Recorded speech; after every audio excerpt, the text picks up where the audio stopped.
Announcing a reboot of the nuclear reactor is one thing, actually getting it up and running quite another. How long could that process take, and what exactly is involved? Now, how worried should any of us be? Let's ask Rebecca Johnson, an expert on nuclear disarmament and non-proliferation. She's director of the acronym Institute for Disarmament Diplomacy. Rebecca, in 2008, my colleague Christian visited the plant. I want to just get some shots up of that, because at the time it certainly looked as if it had or was being mothballed. This is Christian actually getting suited and booted, but we'll see the shots of what looks like a mothballed plant after that. And as we look at these shots here, should we or can we believe that it was in fact disabled? Well, I think it's fair to say that it was disabled to some extent. We saw the cooling tower, which was pretty old by that time as well, being dismantled, being blown up, in fact.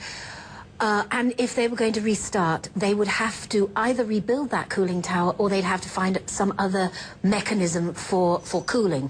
Also, Siegfried Hecker from the US nuclear labs went in 2010, and he was shown other aspects of the plant that had been dismantled.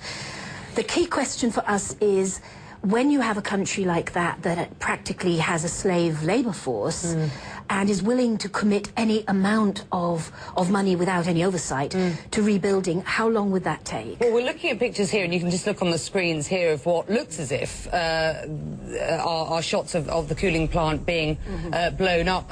Look as well, if you will, at this satellite animation. It takes you to Yongbyon, about 90 kilometers north of the capital. At the site, you see the reactor's old cooling tower, this elongated shadow in pictures dating, let me say, before 2008. Now, this tower, as we saw, was destroyed by the government in what was quite spectacular fashion in June 2008 as a way to signal, as they said at the time, that the nation was ending its nuclear activities. Look, though, Rebecca, at this. Skipping ahead to 2010, you can see construction activity at the same site, space being cleared, a concrete foundation poured, cranes in place, and check out that circular structure. According to experts, this time lapse, which runs through last September, shows construction progressing on a new light water nuclear reactor.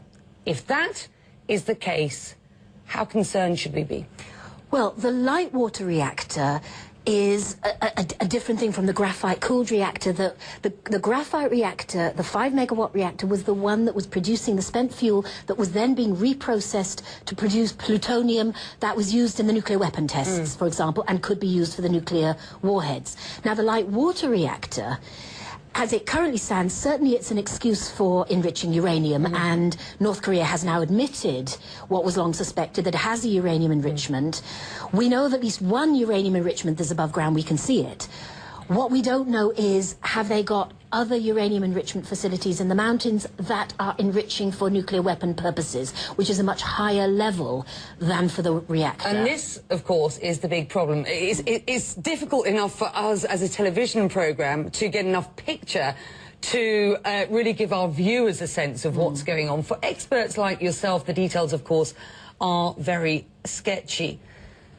What are we hearing, and how are you reading what we're hearing from the new president? Is this bluff or something more? I don't think we can talk about it as bluff, but what we have to understand is, these days, nuclear weapons are far more about domestic policy. They're far more about weak leaders wanting to shore up domestic support, domestic constituencies. We saw that with the Indian nuclear test, we see that with Pakistan, we see that to some extent with the jockeying around nuclear technologies with Iran. So there are two audiences for the signalling that's going on.